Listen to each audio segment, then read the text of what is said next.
Hello and welcome to TOBI Tweaks. Thank you for following the channel and my visual podcast. To celebrate 909 followers here on this channel, today's topic will be the E-Licktronic Nava Rhythm Composer. Now I built this machine back in 2021 all by myself before I started the TOBI Tweaks series here on this YouTube channel. So obviously I did not document the build. Sadly, shortly after I built this machine, it was discontinued. Rumors said E-Licktronic did not want to compete with Behringer's prices and thought nobody would have interest in these high quality clones anymore. Well, the thing with this is high quality depends on your skills. But as you can see, the enclosure and everything is very nice, sturdy, and also has the right tactical feel that you wish and expect for a high quality 909 clone. Now I already have a video of this up on my channel where I do a little jam, but only recorded on the iPhone microphone. So for today's special, I want to dig into it, show you how it looks like from the inside, do a few modifications that I want to do long time after using this machine now for a good 3 years, and also do a final jam with the direct output recorded. So let's open this up, shall we? Okay, and this is what it looks like from the inside. Let me show you around. We have the power supply here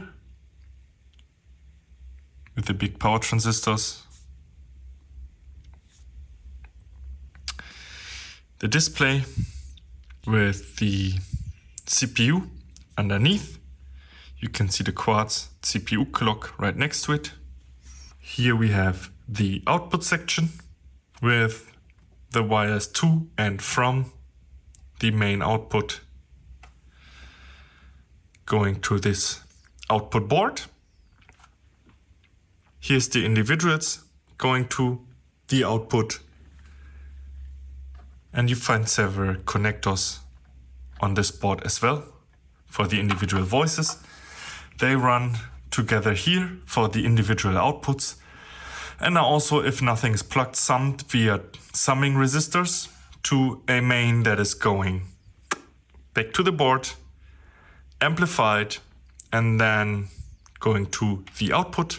The 909 has the reputation that the main out is noisier and has less bass and less high frequency than the individual outs, so overall less quality. And that is true if you see every single voice, like the bass drum, the snare drum, they have their own output amplifier that if you go direct out is what feeds it directly. But if you use the mix, it will go back, go to another amplifying stage and then go out, which is not only why you use resolution, but also the capacitors for the main out are spec'd differently. Now that's what I already did. I modded my Nava to have a similar bass response, but that comes with a few problems that we will look at because my Nava has an asymmetrical transient. And I will show you what it looks like in Ableton. So because of that, I want to look into my output transistors, see how they spec'd, what was there before. Now also what you can see, there's these boards, one here and one there. SMD, it's a miracle that they work, as I had no SMD tools at the time and nobody told me that I would have to do it. I don't know if I would have accepted the project even if I knew, but I'm happy that I did. It's a miracle they work. And you can see the tiny legs. I soldered it with a normal soldering iron. But as you can also see, they have these standoffs that are made. And in the beginning, these were quite unstable and sometimes they would lose contact. Now, over the years, it kind of settled, but still, I want to secure these with screw secure or Schraubenlack, Schraubensicherungslack. What else can you see? Of course, the individual voices Very nice labeled PCB, even though it came with some challenges, but the build overall was quite fun and quite rewarding. You see all the op-amps are single inline chips, so it's not a DIP 8, it's a ZIP 8. So we have the 8 pins in a row. These are very important for the 909 sound or Roland sound in general from that era. Special Mitsubishi chips, you can still get these. They have quite the impact. Also here on the left you can see these are the EPROMs. One for crash, one for ride, which you cannot see. And then this one's for hi-hat, where you have both closed and open on one chip. Also, there's two things that I want to dig into. One is when I built this machine first, I modified some of the volumes.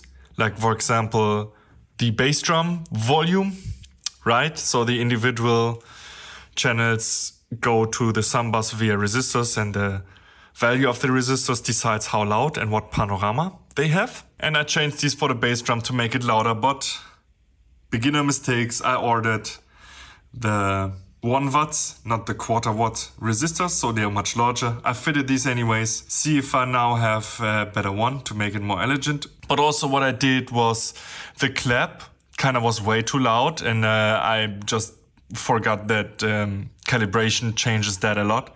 But still I changed the resistor of the noise going to the clap envelope.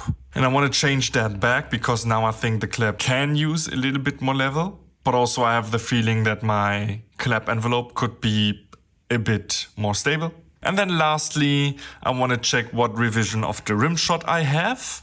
As you might know, there's 2 different revisions of the rim shot. And I don't use the rim shot on this machine very often. And maybe that changes with the different sounds. So let's dig into it.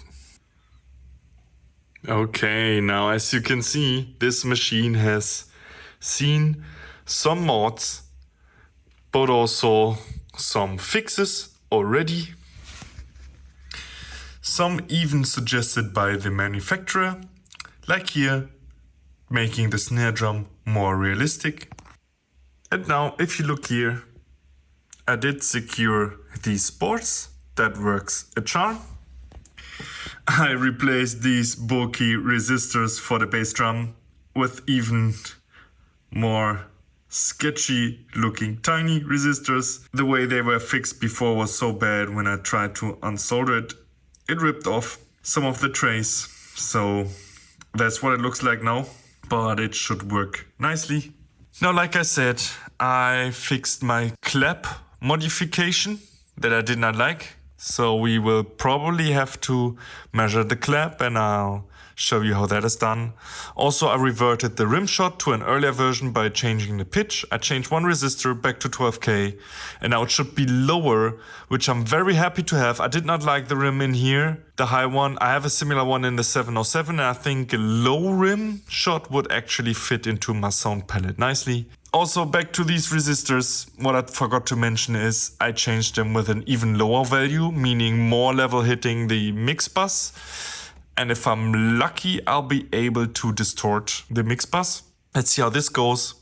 And lastly, I changed the mix bus filter caps. People on the internet recommend 10 microfarads. The original had 1, which cuts off at around 140 Hertz, which is too high for the bass drum. With the 10, I was having full low end, but also DC offset. So I am going with 4.7 here, which is kind of in the middle. We see how this goes. Maybe I like my mix bus not to be too bass heavy. I can always boost it or use the individual outs if I like. So let's set up a testing. And here we have the testing setup for the Nava. I'm recording some of it as well, so you can hear direct audio. I will check everything, see how the clap sounds, and then after we'll do a full jam when I put this thing back together. Now let's check it.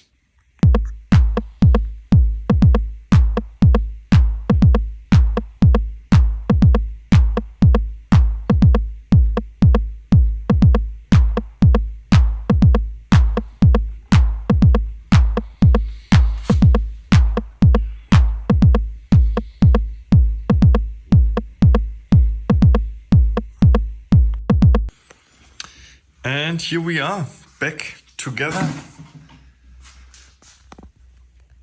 The machine works nicely. From what I tested so far, I did not calibrate. For example, the clap again, as I love the sound coming out of it. Also, the new rim shot is awesome. More volume on the kick, super nice. I loved it before. I used it heavily for 3 years. You might have heard it on some of the YouTube videos on my channel. You will probably if you watch some of my videos. And now we're back for more with this. Now let's take it to the studio.